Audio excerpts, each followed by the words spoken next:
Hair growth serum பார்த்திங்கன்னா, இது ரொம்ப ரொம்ப சூப்பரான ரிசல்ட். பார்த்திங்கன்னா, அரிசி கழுவுன தண்ணி எடுத்துக்கோங்க.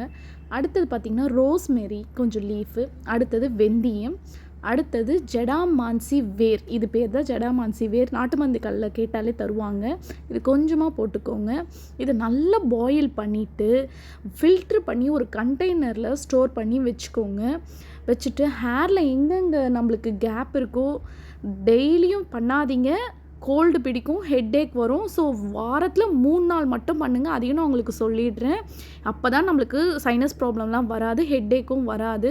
கொஞ்சம் சளி பிடிக்கிற ஆளாக இருந்தால் நல்லா ஸ்ப்ரே பண்ணுங்கள். வாரத்தில் 3 நாள்.